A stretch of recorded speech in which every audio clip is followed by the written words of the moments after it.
Hello students, Namaste. You are welcome to class 10th Science English Medium.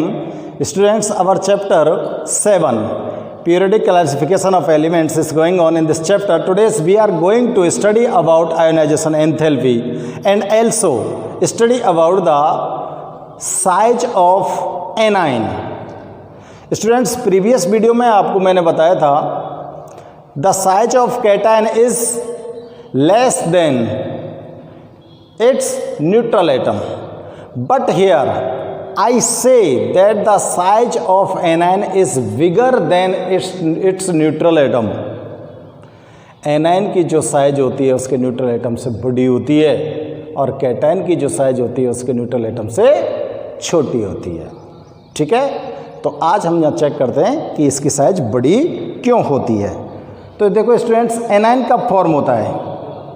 सबसे पहले बात करें हम एनायन कब फॉर्म होता है, तो मैं यहाँ पर दिस सिंपलाइज डाल के लिख देता हूँ, the size of anion is bigger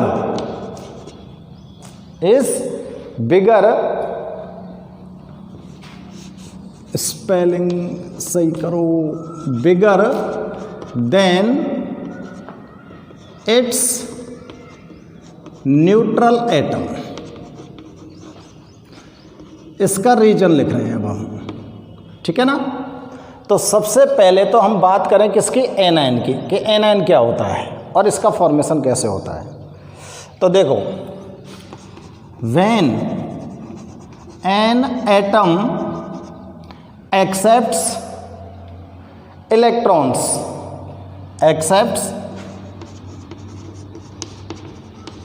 electron, जब कोई एटम इलेक्ट्रॉन को एक्सेप्ट करता है, देन नेगेटिव आयन,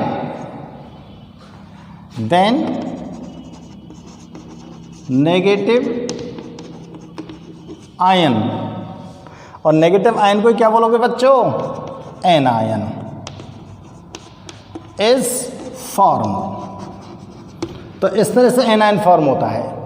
तो ये बात ध्यान रखो, जब कैटायन बनाना है तो इलेक्ट्रॉन को रिमूव करना है आउटर मोस्ट सेल में से, और जब एनायन बनाना है तो आउटर मोस्ट सेल में ही इलेक्ट्रॉन को एक्सेप्ट करना है, आउटर मोस्ट सेल में, बाकी और सेल में नहीं जाएगा इलेक्ट्रॉन, ठीक है ना, बाहर की सेल में तो जाएगा। तो स्टूडेंट्स चेक करते हैं, जैसे अब मैं यहाँ पर आपको एग्जांपल ले लेता हूँ क्लोरीन का। ये क्लोरीन का एटम है न्यूट्रल, ठीक है ना। इस न्यूट्रल एटम को हमने एक इलेक्ट्रॉन दे दिया स्टूडेंट्स। यहाँ पर आप चेक करिए न्यूट्रल एटम का कॉन्फ़िगरेशन, लिख देता हूँ मैं इलेक्ट्रॉनिक, चलो थोड़ा सा आगे से लिख देता हूँ, यहाँ से दिख रहा है ना, इलेक्ट्रॉनिक कॉन्फ़िगरेशन, इसका लिख रहा हूँ मैं क्लोरीन एटम का। स्टूडेंट्स, इसका एटॉमिक नंबर ध्यान है ना 17, तो क्या होगा 287, ठीक। इसकी जो एटॉमिक रेडियस होती है किसकी, क्लोरीन एटम की, वो होती है 99 पिकोमीटर। क्लोरीन एटम की जो एटॉमिक रेडियस होती है वो 99 पिकोमीटर होती है। अब देखो स्टूडेंट्स, इसने एक इलेक्ट्रॉन को यहाँ पर एक्सेप्ट कर लिया और इसने क्या फॉर्म कर दिया, क्लोराइड आयन। इसकी साइज थोड़ी सी बड़ी, ठीक। अब देखो इलेक्ट्रॉनिक कॉन्फ़िगरेशन लिख रहा हूँ मैं, इसका क्या हो जाएगा 288। आउटर मोस्ट सेल में 7 थे ना, एक इलेक्ट्रॉन को एक्सेप्ट कर लिया तो 7 की जगह कितने आ गया, 8 आ गया। तो यहाँ पर students number of electron increase हो गई। नंबर ऑफ इलेक्ट्रॉन अगर इंक्रीज हुई है तो नेगेटिव चार्ज इंक्रीज हो गया, और पॉजिटिव चार्ज कितना अभी है इसके पास, जितना एटॉमिक नंबर है, यानी कि 17 प्रोटीन ही तो, प्रोटॉन ही तो है इसके पास। अब देखो इस कंडीशन में प्रोटॉन तो इसके पास 17 है और इलेक्ट्रॉन इसके पास हो गए 18। तो न्यूक्लियर का जो चार्ज है वो डिक्रीज हुआ है कि नहीं हुआ है? हो गया ना। न्यूक्लियर का चार्ज अगर डिक्रीज हो गया तो इसका जो इलेक्ट्रॉन क्लाउड है वो स्प्रेड हो जाएगा, फैल जाएगा। भाई इलेक्ट्रॉन, अब तो इसके इलेक्ट्रॉन इस तरह से चल रहे थे जब इफेक्टिव न्यूक्लियर चार्ज इक्वल था, और जब ये इक्वल नहीं रहा इफेक्टिव न्यूक्लियर चार्ज, एक और इलेक्ट्रॉन इसके अंदर आ गया, तो अब इलेक्ट्रॉन इस तरह से चल रहा है। चल तो उसी ऑर्बिट में रहा है, लेकिन इसका जो क्लाउड है ये स्प्रेड हो गया, फैल गया, छोड़ के नहीं जाएगा इलेक्ट्रॉन इसको, लेकिन वो मूवमेंट जो करेगा वो इधर उधर डांसिंग करता हुआ कर रहा है। मूवमेंट, रिवॉल्वेशन जो करेगा वो डांसिंग रिवॉल्वेशन कर रहा है। ठीक, तो ये इसका इलेक्ट्रॉन क्लाउड स्प्रेड हो गया, तो साइज भी इसकी बड़ी हो गई कि नहीं हो गई? ये चीज़ समझ आ गई होगी। अब देखो इसकी क्लोराइड आयन की रेडियस यहाँ पर हो जाती है स्टूडेंट्स 181 पिकोमीटर। कितनी हो जाती है? 181 पिकोमीटर। अब इसका रीजन एक्सप्लेन करो आप। रीजन आपको समझ आ ही गया होगा। तो देखो मैं नीचे लिख रहा हूँ, इन फॉर्मेशन ऑफ एनाइन, जब एनाइन का फॉर्मेशन होता है, number of electrons in outer most shell, number of electrons in outer most shell क्या होगी? इंक्रीज होगी कि डिक्रीज होगी? Increases, increases, and the value of effective nuclear charge, effective nuclear charge की वैल्यू में क्या डिफरेंस आएगा? डिक्रीज हो जाएगी, है ना। So electron cloud of A9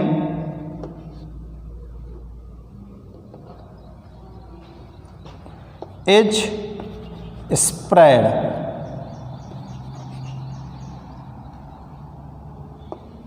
ठीक है ना। Hence, the size of anion is bigger than its neutral atom।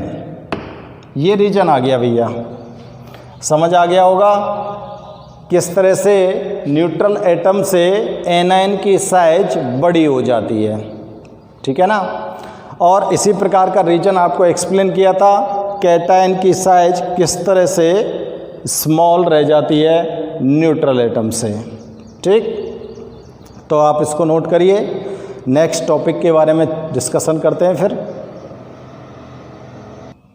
अब देखो अपना पास टॉपिक है स्टूडेंट्स, बहुत ही अच्छा टॉपिक है, बड़े ध्यान से पढ़ोगे इसको, और इम्पोर्टेंट टॉपिक है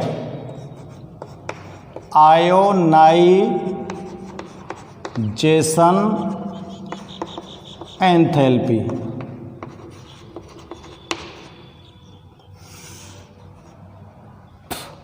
तो आयोनाइजेशन एंथैल्पी किसको बोलते हैं? आयोनाइजेशन एंथैल्पी का मतलब क्या होता है स्टूडेंट्स? आयोनाइजेशन एंथैल्पी जो होती है उसका मतलब होता है कि आप क्या कर रहे हो। देखो, कोई आपके पास एक न्यूट्रल एटम है, बड़े ध्यान से समझना, और इस न्यूट्रल एटम के, ये न्यूट्रल एटम हो गया और ये इसका आउटर मोस्ट सेल हो गया।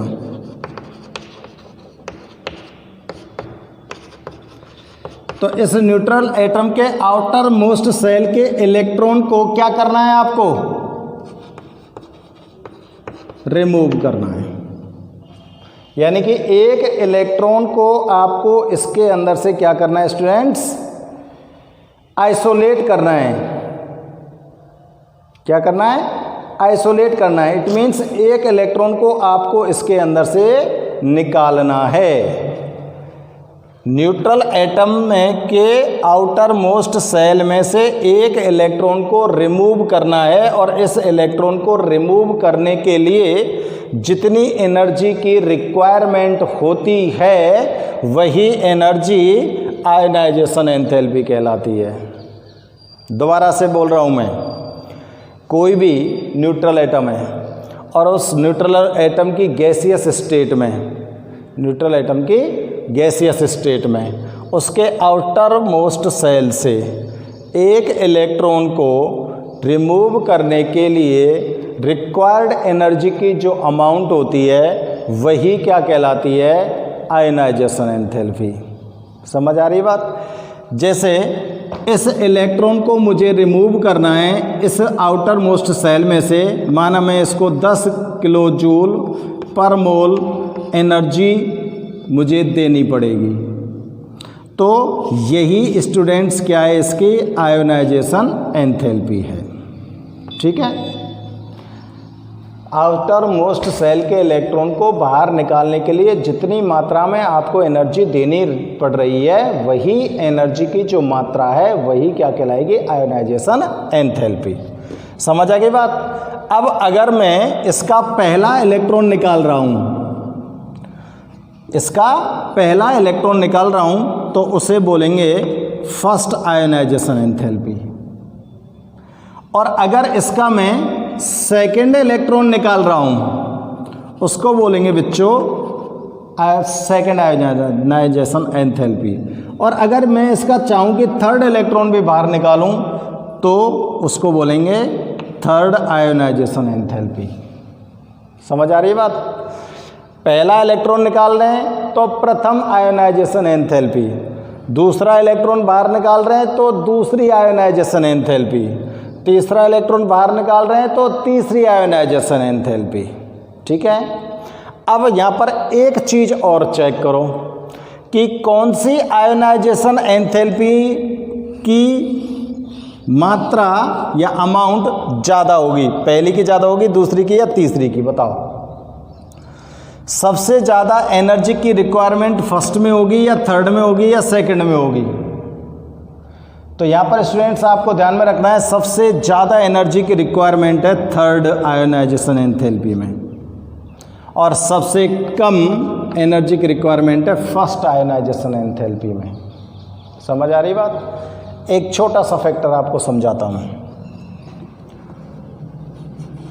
एल्यूमिनियम का एग्जांपल लेता हूँ। 13 होता है इलेक्ट्रॉन्स की नंबर, इसके पास 13 है। इलेक्ट्रॉनिक कॉन्फ़िगरेशन 283 होता है स्टूडेंट्स। इसका nucleus first orbit, second orbit, third orbit. यहाँ पर इसके 3 इलेक्ट्रॉन हैं थर्ड ऑर्बिट में। पहला और दूसरा तो कंप्लीट है, इसके अंदर 2 हैं और इसके अंदर 8 हैं। ठीक है ना। ये इसका न्यूक्लियस है। बच्चों ध्यान से सुनो मेरी बात को। अगर आप इस एल्यूमिनियम के अंदर से एक इलेक्ट्रॉन को रिमूव कर देते हो, ठीक है, एक इलेक्ट्रॉन को रिमूव कर देते हो तो इसकी फर्स्ट आयोनाइजेशन एंथैल्पी हो गई। आराम से निकल जाएगा एक इलेक्ट्रॉन, कोई ज़्यादा एनर्जी देनी नहीं पड़ेगी। ठीक है ना। लेकिन जब आप इसका सेकंड इलेक्ट्रॉन निकालना चाहते हो तो यहाँ पर एनर्जी की अमाउंट बढ़ेगी। क्यों बढ़ेगी, चेक करो। क्योंकि अब बच्चों इसके पास इलेक्ट्रॉन की संख्या रह गई 12। एक पहले निकल गो ना, 13 में तो एक निकल गो तो 12 रह गई। लेकिन स्टूडेंट्स इसके पास जो प्रोटॉन है वो अब भी कितने हैं, पेयर है, 13 है ना। ये प्रोटॉन इन इलेक्ट्रॉन्स को ज़्यादा मोर पावर से अट्रैक्ट करेंगे कि नहीं करेंगे? जब मोर पावर से अट्रैक्ट करेंगे तो ईजी वे में ये प्रोटॉन जो है इलेक्ट्रॉन्स को रिलीज नहीं करेंगे। तो इन इलेक्ट्रॉन्स को रिलीज करवाने के लिए आपको मोर अमाउंट में एनर्जी रिक्वायर्ड होगी, ज़्यादा एनर्जी देनी पड़ेगी ना, ठीक है ना। तो सेकेंड आयोनाइजेशन की वैल्यू फर्स्ट आयोनाइजेशन से ज़्यादा होती है, समझ आ गई बात। अब अगर मैं आयोनाइजेशन थर्ड की बात करूं तो देखो बेटा 2 इलेक्ट्रॉन यहाँ पर निकल चुके हैं, अब तीसरा इलेक्ट्रॉन आपको बाहर निकालना है। अब एल्यूमिनियम के पास नंबर ऑफ इलेक्ट्रॉन्स रह चुके हैं यहाँ पर 11 इलेक्ट्रॉन, और प्रोटॉन अब भी इसके पास कितने हैं, 13। तो प्रोटॉन की नंबर इंक्रीज हो गई, it means effective nuclear charge बढ़ गया है। और इफेक्टिव न्यूक्लियर चार्ज जितना इंक्रीज होता है उतनी जोर से वो इलेक्ट्रॉन्स को अट्रैक्ट करने की पावर रखता है। तो ये अब ज़्यादा पावर से इलेक्ट्रॉन्स को अट्रैक्ट करेगा। अब ये बहुत इजी वे में आपके लिए इलेक्ट्रॉन को रिमूव करने वाला नहीं है न्यूक्लियस। अब आपको ऐसी कंडीशन में भी अगर इलेक्ट्रॉन को रिमूव करवाना है तो बहुत ज़्यादा एनर्जी आपको यहाँ पर खर्च करनी पड़ेगी, ठीक है ना। तो आयोनाइजेशन एंथैल्पी थर्ड जो है उसकी वैल्यू या उसकी अमाउंट सबसे ज़्यादा होती है, समझ आ गई बात। अगर increasing order of ionisation enthalpy लिखें हम तो क्या लिखेंगे, आयोनाइजेशन एंथैल्पी इंक्रीजिंग ऑर्डर बढ़ता हुआ is less than IE2 is less than करना है IE3। तो IE1 का सबसे कम है अमाउंट, IE2 का इससे ज़्यादा, IE3 का सबसे ज़्यादा।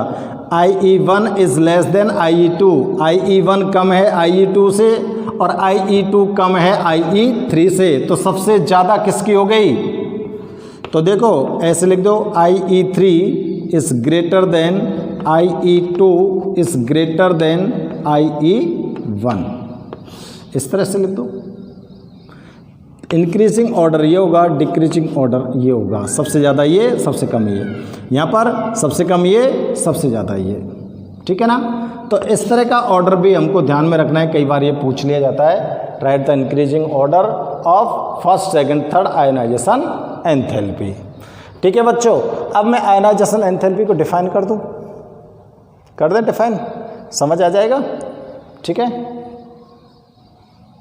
चलो डिफाइन करते हैं इसको।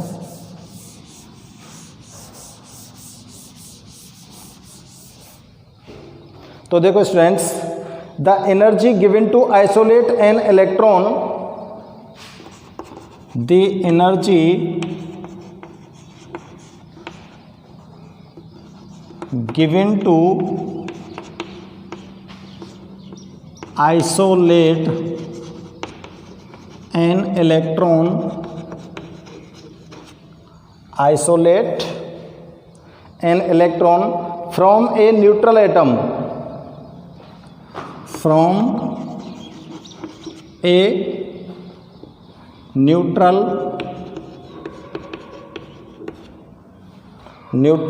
atom of an element, of an element in gaseous state, in gaseous state is called ionization enthalpy। क्या बोलोगे इसको, ionisation enthalpy.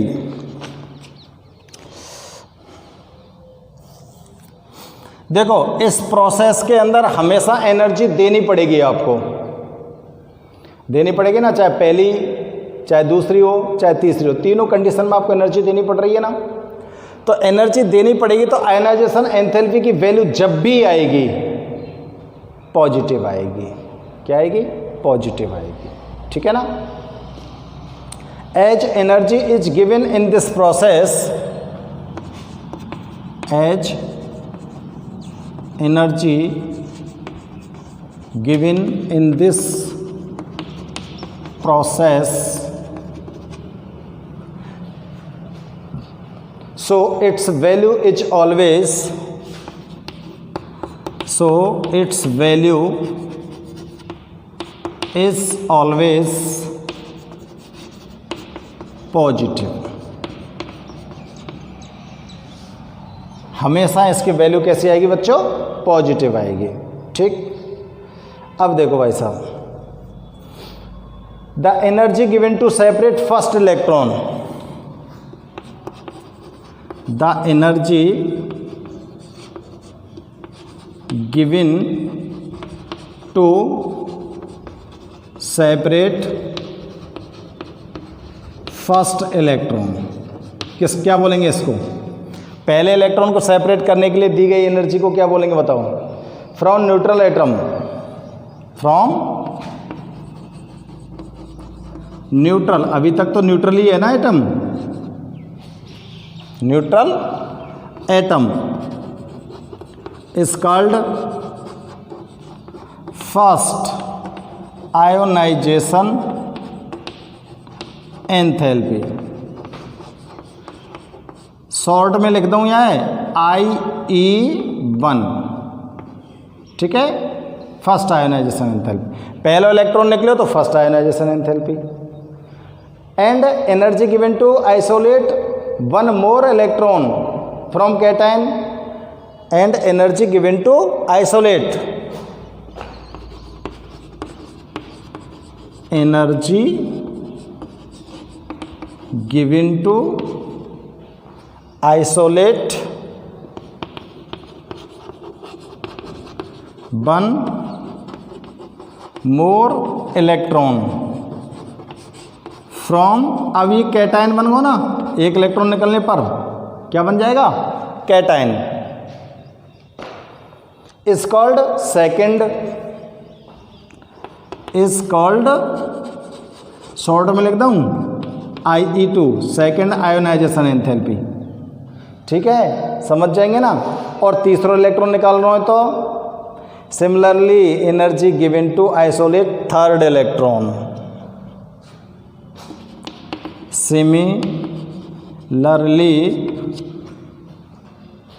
similarly energy given to isolate, energy given to isolate third electron, तीसरे electron को निकालने के लिए जो energy दी जाएगी उसको क्या बोलोगे? Is called third ionization enthalpy. पूरी फुल फॉर्म लिख सकते हो आप, थर्ड आयोनाइजेशन एंथैल्पी। ठीक है ना? तो देखो, इंक्रीजिंग ऑर्डर लिख दूं, first ionisation enthalpy is less than second ionization enthalpy is less than third ionization enthalpy। इस ऑर्डर को ध्यान रखेंगे आप लोग। ठीक है, अब बेटा इसकी बात कर लेते हैं हम किसमें? पीरियोडिक टेबल में, पीरियोडिसिटी की बात करते हैं अब इसकी, कि ये जो आयोनाइजेशन एंथैल्पी होती है ये पीरियोडिक टेबल के अंदर किस तरह से चेंज होती है। तो देखो, पीरियोडिसिटी चेक करते हैं। क्लियर? तो इसको मैं यहाँ पे लिख देता हूँ, ये मैं यहाँ लिख देता हूँ बच्चों, IE1 less than IE2 less than IE3, और इसको बॉक्स में बंद कर रहा हूँ जिससे आपको पता रहे कि ये हमको ध्यान में रहना है। ठीक है ना? पीरियोडिसिटी की बात करें तो देखो, on going from left to right in a period, on going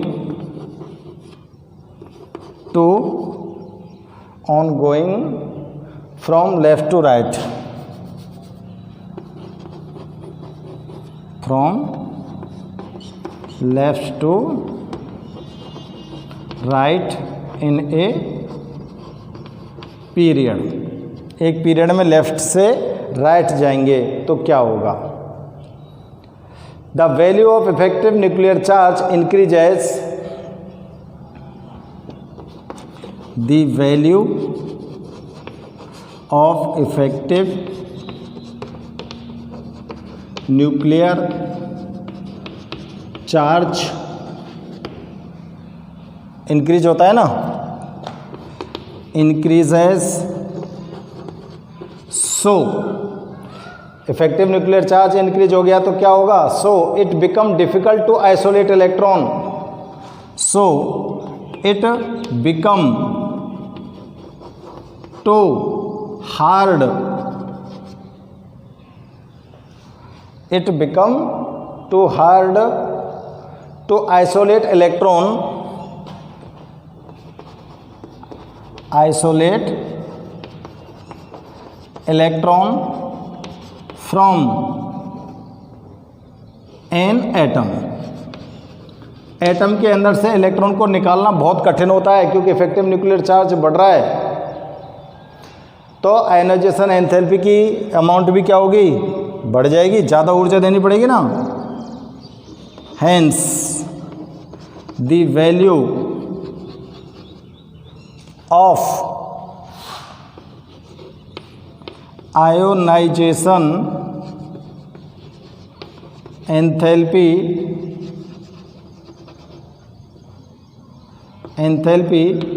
increases, increase हो जाएगी ना। और अब पाई काई की बात करें, ग्रुप की, on moving down the group, यहां से लिख दूं, on moving down the group, देखो ग्रुप में नीचे को जाएंगे तो उसके अंदर सेल बढ़ती चली जाएंगी, एटॉमिक साइज बढ़ जाएगी, एटॉमिक साइज बढ़ जाएगी तो इफेक्टिव न्यूक्लियर चार्ज घट जाएगा, ठीक है ना। दी atomic size increases,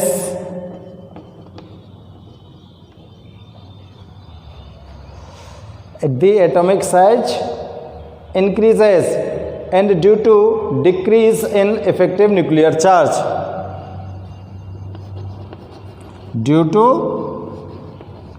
decrease in effective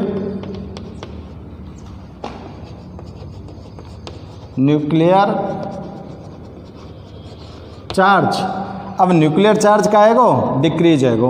अब न्यूक्लियर चार्ज डिक्रीज आएगो तो नाभिक न्यूक्लियस का जो चार्ज है वो जब कम पड़ गया तो आराम से इलेक्ट्रॉन निकल जाएगा ना। तो वैल्यू ऑफ आयनाइजेशन एंथैल्पी, कम ऊर्जा देनी पड़ेगी आपको, एनर्जी की रिक्वायरमेंट कम होगी तो आयनाइजेशन एंथैल्पी की वैल्यू घट जाएगी। The value of ionization enthalpy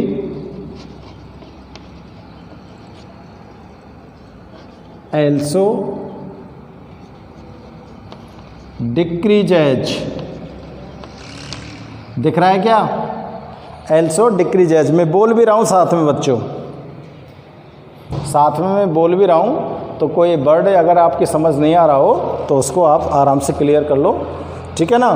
तो आप समझ गए, जब आप पीरियड में लेफ़्ट टू राइट जाएंगे तो इंक्रीज हो जाएगी आयनाइजेशन एंथैल्पी की वैल्यू, जब ग्रुप में ऊपर से नीचे आओगे यानी कि अप टू डाउन आओगे तो इसकी वैल्यू डिक्रीज हो जाएगी। तो students, I hope that you will be much understand about the ionisation enthalpy. ठीक से समझ गए होंगे। आज के इस वीडियो में बस आपको इसी टॉपिक को मुझे एक्सप्लेन करना था। ओके, नेक्स्ट वीडियो में नेक्स्ट टॉपिक के साथ फिर से आपको एक्सप्लेनेशन कराएंगे। ओके।